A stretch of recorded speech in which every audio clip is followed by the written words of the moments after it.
नमस्कार, मैं प्रद्युम्न तिवारी आप सभी के समक्ष उपस्थित हूँ। मित्रों, आज हम बात करेंगे कि मिथुन लग्न के 12वें भाव में गुरु का क्या फल होगा। मित्रों, यदि आपकी कुंडली के प्रथम भाव में यानी कि यहाँ पर यदि 3 नंबर की गिनती लिखी हुई है तो आपकी मिथुन लग्न है, और यदि आपकी मिथुन लग्न है तो ये गुरु का फल आपके लिए है।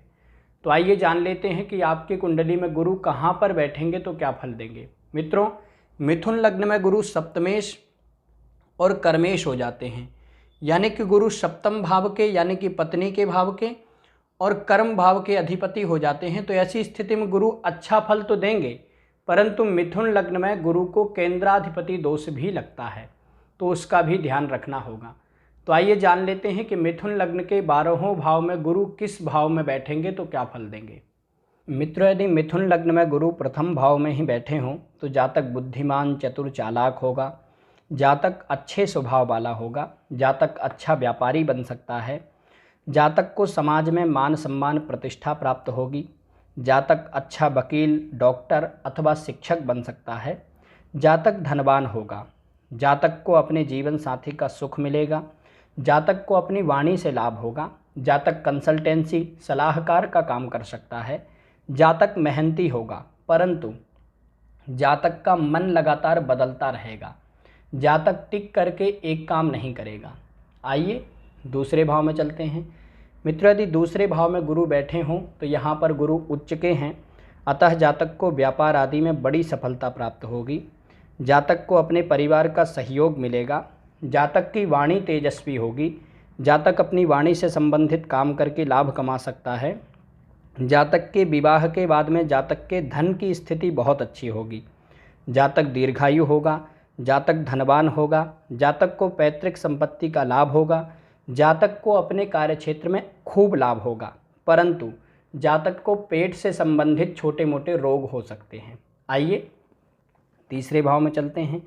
मित्रों, यदि तीसरे भाव में गुरु बैठे हों तो जातक कला संगीत आदि में रुचि रखने वाला होगा, जातक यात्राएं करने वाला होगा, जातक अपने पिता का सम्मान करने वाला होगा और जातक को अपने पिता की संपत्ति भी प्राप्त होगी, जातक को अपने जीवन साथी का सुख और सहयोग मिलेगा, जातक बहुत मेहनती होगा और अपनी मेहनत से श्रेष्ठ सफलता हासिल करेगा, जातक को अपने भाई बहनों का सुख मिलेगा, जातक को व्यापार में अच्छा लाभ होगा, जातक को जीवन में किसी भी प्रकार से धन लाभ होता रहेगा। आइए चौथे भाव में चलते हैं। मित्रों, यदि चौथे भाव में गुरु बैठे हों तो जातक को भूमि भवन वाहन प्रॉपर्टी आदि का सुख मिलेगा, जातक को अपने कार्य क्षेत्र में अच्छा लाभ होगा, जातक बड़ा व्यापारी हो सकता है, जातक समाज में सम्मानित होगा, जातक दीर्घायु होगा, जातक का वैवाहिक जीवन सुखी रहेगा, जातक को अपनी वाणी से संबंधित काम करने से लाभ हो सकता है, परंतु यहाँ पर गुरु को केंद्राधिपति दोष लगेगा, और यदि साथ में बुध और गुरु आपस में तात्कालिक शत्रुता कर लें, यानी कि गुरु यहाँ बैठे हों और बुध पीछे के 3 घर अथवा आगे के 3 घरों को छोड़ करके अन्य घरों में बैठे हों, तो ऐसी स्थिति में जातक के कार्यक्षेत्र में उतार चढ़ाव होते रहेंगे, कार्यक्षेत्र में बदलाव होते रहेंगे, किसी न किसी कारण से जातक को नौकरी आदि छोड़नी पड़ेगी, जातक का धन खर्च भी बहुत होगा, जातक अपने दिखावे में खर्च करेगा, जातक के घर में कलह की स्थिति बनेगी और जातक को स्वास्थ्य संबंधी समस्याएं भी होंगी। आइए 5वें भाव में चलते हैं। मित्रों, यदि पंचम भाव में गुरु बैठे हों तो जातक बुद्धिमान विद्वान होगा, जातक को संतान सुख भी अच्छा मिलेगा, जातक का वैवाहिक जीवन सुखमय रहेगा, जातक को पार्टनरशिप के व्यापार में भी लाभ होगा, जातक प्रभावशाली व्यक्तित्व वाला होगा, जातक जिस भी व्यक्ति से मिलेगा उस व्यक्ति को प्रभावित कर देगा, जातक को अपने भाई बंधुओं का सहयोग मिलेगा, जातक को अपनी बुद्धि से अपनी विद्या से धन लाभ होता रहेगा, परंतु यदि यहाँ पर गुरु अकेले बैठे हों यानी कि गुरु के साथ में कोई और ग्रह ना बैठे हों, तो ऐसी स्थिति में जातक के अपनी संतान से अपने बच्चों से मतभेद होंगे, विशेष रूप से जातक की पहली संतान से आजीवन विरोध बना रहेगा।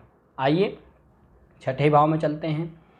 मित्र, यदि छठे भाव में गुरु बैठे हों तो जातक शत्रुहंता होगा, जातक शत्रुओं पर विजय प्राप्त करेगा, जातक आध्यात्मिक होगा, जातक धनवान होगा, जातक को पैतृक संपत्ति का भी लाभ होगा, परंतु जातक के वैवाहिक जीवन में मतभेद होंगे। जातक के जीवन साथी का स्वास्थ्य कमज़ोर रहेगा। जातक को स्वयं भी स्वास्थ्य संबंधी समस्याएं हो सकती हैं। विशेष रूप से जातक को पेट में कोई रोग हो सकता है। जातक को पैसे के लेन देन में सतर्क रहना चाहिए। विशेष रूप से पैसा किसी को देना नहीं चाहिए, नहीं तो जातक का पैसा लौटेगा नहीं, परंतु जातक धन कमाता रहेगा और बचाएगा भी। आइए सप्तम भाव में चलते हैं। मित्रों, यदि सप्तम भाव में गुरु बैठे हों तो यहाँ पर गुरु अपनी ही राशि में बैठे हैं।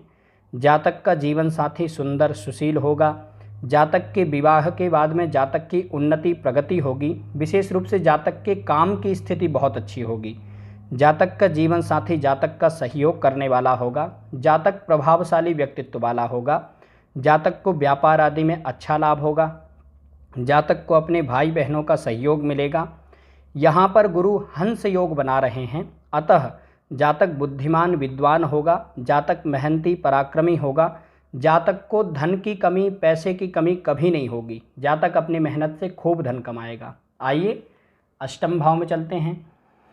मित्रों, यदि अष्टम भाव में गुरु बैठे हों तो यहाँ पर गुरु नीच राशि में हैं, अतः जातक के वैवाहिक जीवन में मतभेद होंगे। जातक के अपने परिवार में भी मतभेद होंगे। जातक नौकरी अथवा व्यापार आदि के लिए घर से दूर जा सकता है। जातक के जीवन साथी का स्वास्थ्य कमज़ोर रहेगा। जातक को स्वयं भी स्वास्थ्य संबंधी समस्याएं होंगी। पेट में कोई रोग हो सकता है। जातक के कार्य क्षेत्र में हमेशा बदलाव होता रहेगा। कार्य क्षेत्र में मतभेद होंगे। जातक का पैसा खूब खर्च होगा। जातक व्यर्थ के कामों में खर्च करने वाला होगा। जातक धन संचित नहीं कर पाएगा, परंतु जातक तंत्र मंत्र आदि गुप्त विद्याओं में रुचि रखने वाला होगा। जातक को अचल संपत्ति प्राप्त होगी। आइए नवम भाव में चलते हैं। मित्रों, यदि नवम भाव में गुरु बैठे हों तो जातक धार्मिक होगा। जातक को व्यापार आदि में लाभ होगा। जातक को पार्टनरशिप के व्यापार में भी लाभ होगा। जातक के विवाह के बाद में जातक की उन्नति प्रगति होगी। जातक को अचल संपत्ति का लाभ होगा। जातक का जीवन साथी जातक का सहयोग करने वाला होगा। जातक को भाग्य का साथ मिलेगा। जातक समझदार होगा। जातक कोई भी चीज़ जल्दी सीख जाएगा। जातक बुद्धिमान विद्वान होगा। आइए दशम भाव में चलते हैं। मित्र, यदि दशम भाव में गुरु बैठे हों तो यहाँ पर भी गुरु हंस नामक राजयोग बनाएंगे, अतः जातक बड़ा व्यापारी हो सकता है। जातक समाज में बहुत सम्मानित होगा। जातक बहुत बुद्धिमान विद्वान होगा। जातक को नौकरी आदि में उच्च पद प्राप्त होगा। जातक को अपनी वाणी से संबंधित काम में लाभ हो सकता है। जातक कंसल्टेंसी सलाहकार का काम कर सकता है।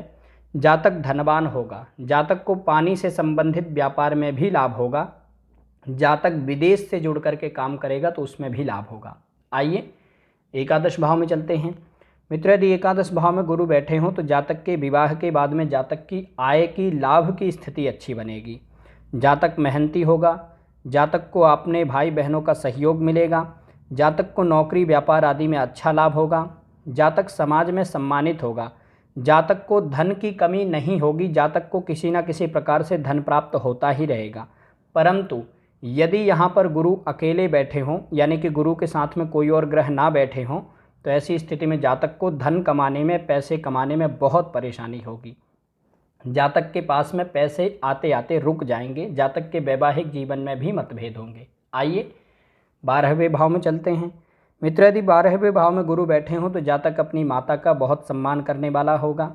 जातक अपनी मेहनत से वाहन प्रॉपर्टी आदि बनाएगा। जातक व्यापार आदि के लिए जन्म स्थान से दूर जा सकता है और जातक जन्म स्थान से दूर जाकर के सफल भी होगा। जातक विदेश भी जा सकता है, परंतु जातक के वैवाहिक जीवन में मतभेद होंगे। जातक को स्वास्थ्य संबंधी समस्याएं होंगी। जातक को पार्टनरशिप के व्यापार में अपयश मिलेगा, धोखा मिलेगा। जातक विद्वान बुद्धिमान ज्ञानी होगा, परंतु जातक अपने ज्ञान का, अपनी बुद्धि का गलत प्रयोग करेगा, कुतर्क करेगा। मित्रों, आज हमने जाना कि मिथुन लग्न के 12वें भाव में गुरु किस भाव में बैठेंगे तो क्या फल देंगे। मित्रों, यह गुरु का एक सामान्य फल है। यह गुरु की दशा, अंतर्दशा, प्रत्यंतर दशा में घटेगा। आज के लिए बस इतना ही। आशा करता हूँ कि ये जानकारी आपके लिए सहायक होगी। नमस्कार।